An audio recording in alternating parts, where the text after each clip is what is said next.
थाने municipal corporation के इंतखाबात में एआईएमआईएम ने मुंब्रा शहर में 5 सीटों पर कामयाबी हासिल की है, जिसमें सहर यूनुस शेख ने वार्ड नंबर 30 में कामयाबी हासिल की।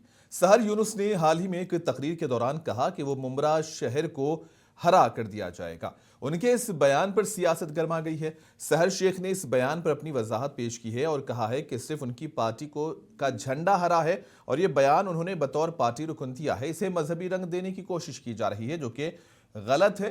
कोई रंग मजहबी नहीं होता और हमारा नजरिया सेक्युलर है।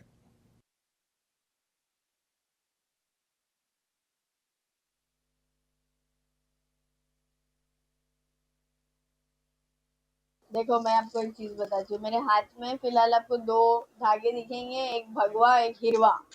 अब मेरी पार्टी का झंडा हिरवा है, भगवा होता तो मैं बोलती कि मुमरा को भगवा कलर से रंगना है, बट वो नहीं है। अगर वो होता, रेड होता, ऑरेंज होता, येलो होता, तो उस पर बात की जाती। ग्रीन कलर का झंडा है तो ग्रीन कलर से रंगना है। कलर थोड़ी ना कोई कम्युनिटी से जोड़ा जाता है। संविधान ही नहीं बोलता हमको ये चीजें कि हरा मुसलमानों का है या भगवा हिंदुओं का है, नॉन मुस्लिम्स का है। तो लोग इसको कम्युनल पॉलिटिक्स के तरीके से देख रहे हैं और उसको उस तरीके से आग लगाने की कोशिश कर रहे हैं।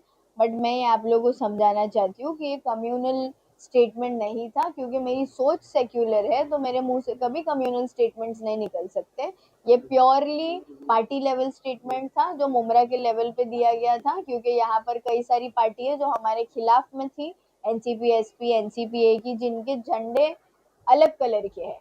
तो मेरा जो कलर का झंडा है, मैं उसी का कलर लहराना चाहूंगी मुमरा में। तो इसीलिए वो स्टेटमेंट दिया गया था। हाँ, कैसा हराया, वो तो खुशी में बोला गया स्टेटमेंट था, क्योंकि सामने वालों को लग रहा था कि वो हमको हराने वाले हैं। तो उनको ये सवाल था मेरा, बताओ, जवाब दो, कैसा हराया, इसलिए पूछा था। और इनके इस बयान से मुतालिक तमाम तफसीलात जानने के लिए हम सीधे रुख करेंगे अमजद खान की तरफ, जो कि महाराष्ट्र मुंबई से हमारे साथ इस वक्त जुड़ चुके हैं। अमजद, सहर यूनुस के बयान पर एक सियासी हलचल पैदा हो चुकी है और इस पर तरह तरह के रद्द-ए-अमल भी सामने आ रहे हैं, और क्या कुछ अपडेट्स इनके बयान को लेकर के वहां पर की जा रही है, आप हमें बताएं। देखिए, मैं साफ तौर पे बता दूं आपको, जिस तरीके से शहर ने जब जीत की खुशी में मुमरा में एक प्रोग्राम रखा था कि जीत की खुशी में तमाम जो 5 नगर सेवक थे वहां पर वो पहुंचे थे, उसके साथ साथ जो मुमरा के अध्यक्ष सैफ पठान सैफ वो भी वहां पर मौजूद थे। और शहर का उस तरीके का बयान आया था कि जिस तरीके से पहले उन्होंने एक बयान दिया, एक तंज वाला बयान दिया, हराया तो कैसा हराया, एक वो तंज वाला बयान था, जो वीडियो जो है पूरे हिंदुस्तान काफी ज्यादा वायरल हो रहा है। उसके बाद शहर ने ये भी कहा था कि मुमरा को जो है हम हरे रंग में जो है तब्दील कर देंगे, क्योंकि देखिए सब साफ तौर पे शहर का तो ये कहना है कि जो पार्टी का हमारा जो झंडा है वो हरे रंग का है। हमारा कर्तव्य ये था कि हम जो झंडा है पूरे मुमरा के अंदर हम इमाम का झंडा जो है वो बुलंद करेंगे और हरा रंग जो है वो पूरा फैला देंगे। लेकिन यहाँ पर अगर सियासी की बात करें, देखिए हर चीज में सियासत तो महाराष्ट्र के अंदर जब भी इस तरीके के बयान आते हैं तो सियासत भी होना जरूरी होती है। तो विपक्ष ने लगातार इमाम को लेके हमलावर होती हुई नजर आई। उन्होंने साफ तौर पे कहा हरे झंडे का मतलब क्या होता है, क्या मुमरा को क्या यहाँ पर पाकिस्तान बनाना चाहते हैं, या तमाम चीजें है, इस तरीके के बयान जो है वो निकल के सामने आ रहे थे। अलग उसके बाद काउंटर ने शहर ने भी जवाब दे दिया कि हमने बात किया हमारे पार्टी के झंडे का, न कि हम संविधान को मानते हैं। हर पार्टी का एक कलर होता है, ट्राई कलर होता है, और कोई भी मजहब का कोई कलर नहीं होता। हर मजहब का, जैसे तिरंगा जो हमारे देश का कलर है, उसके अंदर भी कहीं ना कहीं आप देख सकते हैं कि तमाम जो कलर है, हरा कलर है, सफेद कलर है, भगवा कलर है, तिरंगे कलर में भी 3 कलर है, वो ट्राई कलर हमारा है।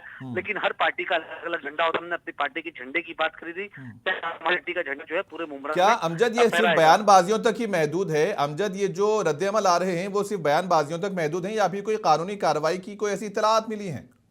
देखिए, इसके ऊपर कानूनी कार्रवाई के ऊपर कोई इत्तलात नहीं मिली है। ये सिर्फ बयानबाजी तक का ही जो है अभी तक का तमाम जो लोग हैं वो लगे हुए हैं।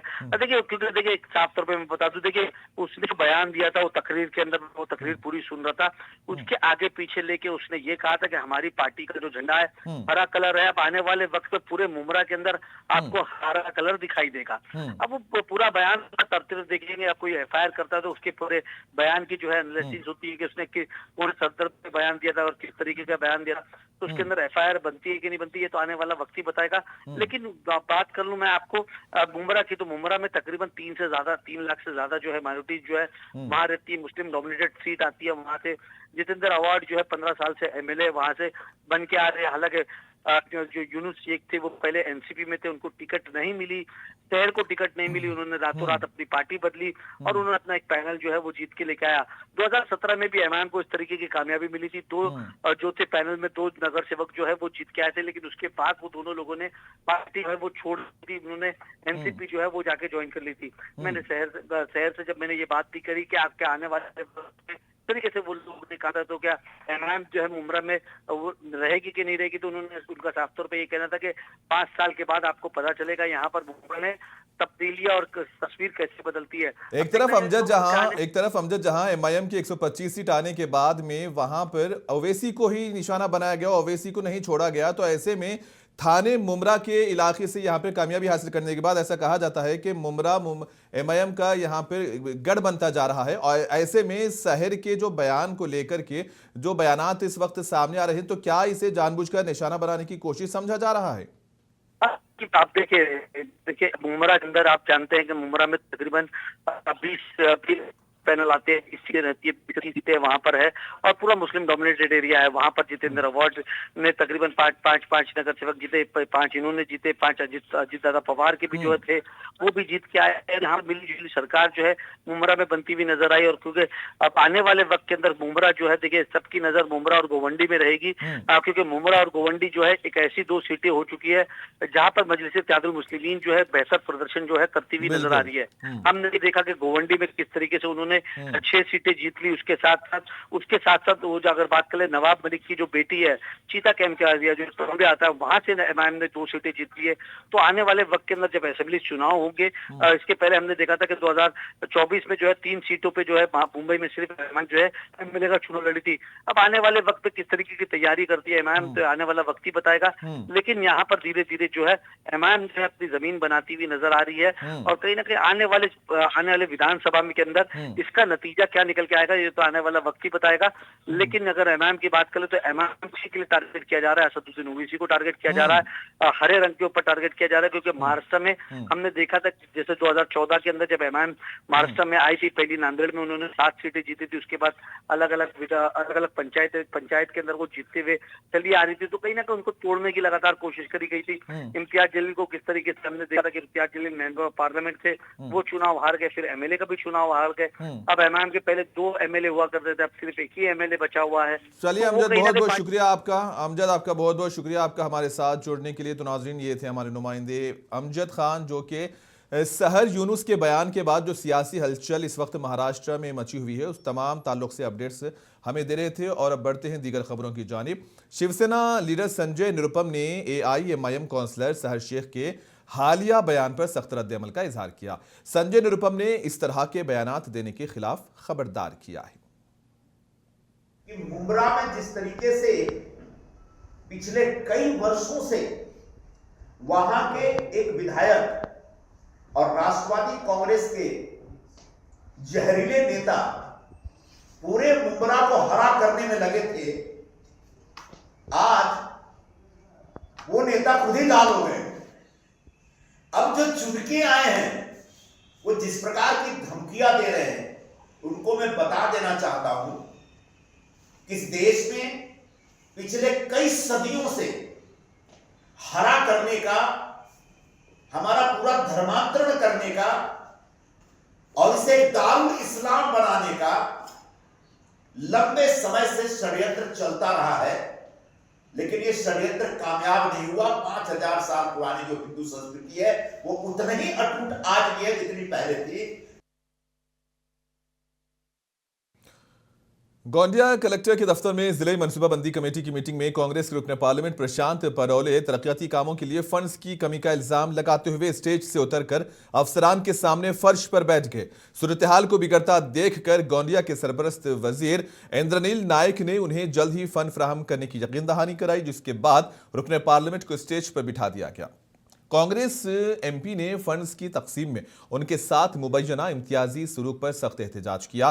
प्रशांत पडोले ने वाजे किया कि वो ये जद्दोजहद अपने लिए नहीं बल्कि गोंडिया भंडारा के लोगों के लिए बेहतर बुनियादी सहूलियात, तरक्की और इंसाफ को यकीनी बनाने के लिए कर रहे हैं।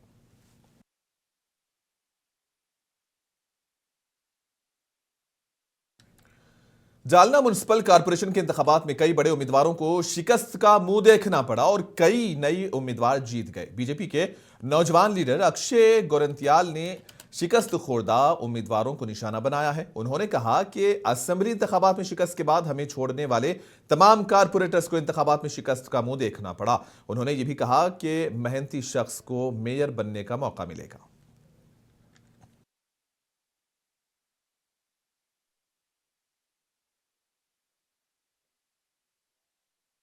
कडून ठीक आहे, पॉलिटिक्समध्ये काही गोष्टी होत राहतात, पण ज्यांनी आम्हाला धोका दिला की ज्या लोकांना माझ्या वडिलांनी संधी दिली होती त्यांना निवडून आणलं होतं आणि असे काही लोक आहेत जे 7-8 लोक आहेत ज्यांनी आम्हाला पाठ दाखवली आणि मग ते सेनेच्या सिम्बॉलवरून कोणी लढले, कोणी इकडून लढलं, कोणी तिकडून लढलं. मी एवढंच बोलू इच्छितो की जनतेने त्या लोकांना उत्तर दिलं आणि त्याच्यातून एक पण माणूस आज निवडून नाही आला. तर हे जे उत्तर आहे जनतेने दिले. थाने जिले में एक ढाबे पर मारपीट के वाकये की वीडियो सोशल मीडिया पर वायरल हुई है। ऑनलाइन शेयर की गई मालूमात के मुताबिक मुतासरा की शनाख्त नरेंद्र तोमर के तौर पर हुई है। मुबैना तौर पर वो सड़क के किनारे एक ढाबे पर रुका था। वीडियो में तोमर खुद को रिकॉर्ड करते हुए देखा जा सकता है और जबकि उसने ढाबे पर ज्यादा कीमतों के बारे में शिकायत की और कीमतों को गैर माकूल करार दिया। इसी दौरान मुबैना तौर पर ढाबे के मालिक ने तोमर की पिटाई कर दी।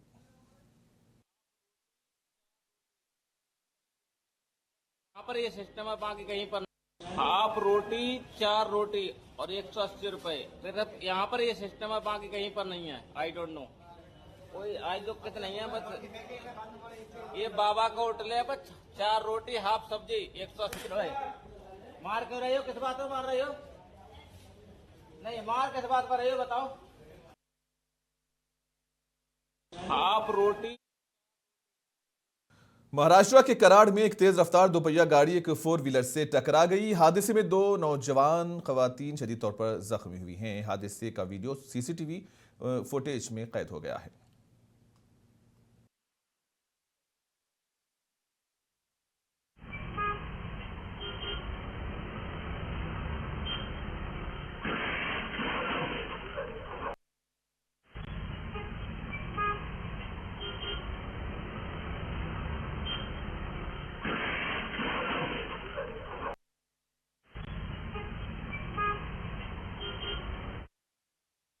महाराष्ट्र के नासिक जिले में आर्टिलरी रेजिमेंट ने अपनी सालाना मशक का इनेकाद आर्टिलरी के स्कूल्स में किया। तवील फासले तक मार करने वाले हथियारों की घनगर्ज से जमीन लरज उठी और मशक में हिंदुस्तानी फौज की फायर पावर का मुजाहरा किया गया। मशक ने जदीद फायर पावर और सर्विलेंस टेक्नोलॉजीज बशमुल तोपखाने, माटर रॉकेट, ड्रोन की नुमाइश की।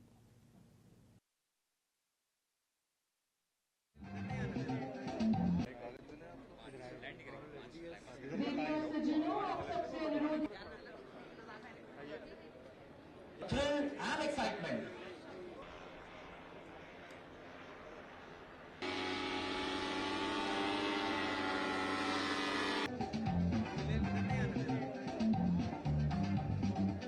Providing the third dimension to ground operations by our country.